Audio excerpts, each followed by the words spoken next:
আপনারা এখন থেকে নির্বাচনের কাজে লেগে যাবেন। নির্বাচন ছাড়া কোনো কাজ আমাদের নাই। সংগ্রহ করে বিএনপি যেন সংখ্যাগরিষ্ঠ দল হিসেবে আত্মসত্য প্রকাশ করতে পারে বাংলাদেশে, সেই ব্যবস্থা করা। সরকার গঠন করবে। আর শিশু উপদেষ্টাদের সম্পর্কে আমি কিছু বলতে চাই না।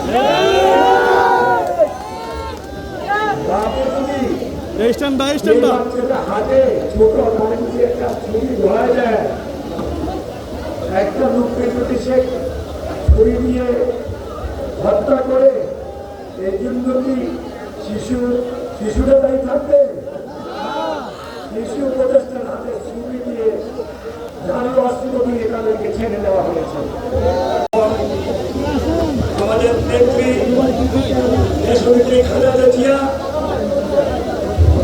এই দেশবাদী আন্দোলনে ম্যাডাম জিয়ার মতো একাধারে আরোদিন কেউ হতে থাকে না, এত অত্যাচারিত কেউ হয় না, এত জুলুমের শিকার কেউ হয় না।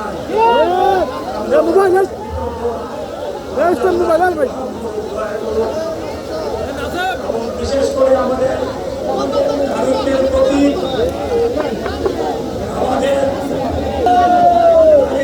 সাহেব, আমি কি বলবো সম্পর্কে এই ঈদে জামা জুতো অ্যাক্সেসরিজের ডিসকাউন্ট।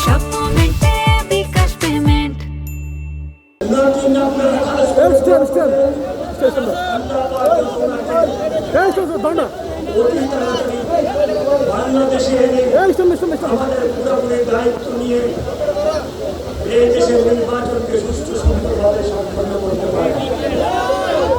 বিশেষ করে আপনারা দোয়া করবেন এই দেশের সরকারকে যে বাংলার তৌফিক দান করেন, একটা সুন্দর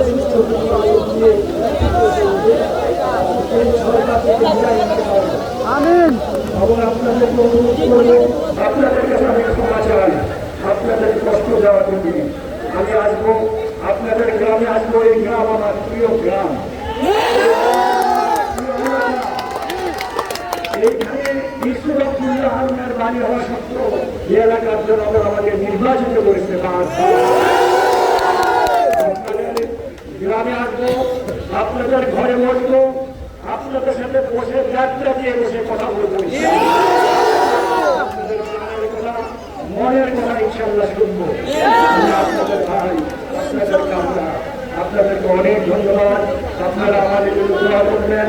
বিশেষ করে আমার সাংবাদিক ভাইয়েরা, আমার প্রিয় সাংবাদিক ভাইয়েরা যে কষ্ট করে ওনারা এসেছেন, ওনারা আমাদের দায়িত্ব পালন করেছেন, ওনাদের কাছে আমি কৃতজ্ঞ, আমি অভিভূত।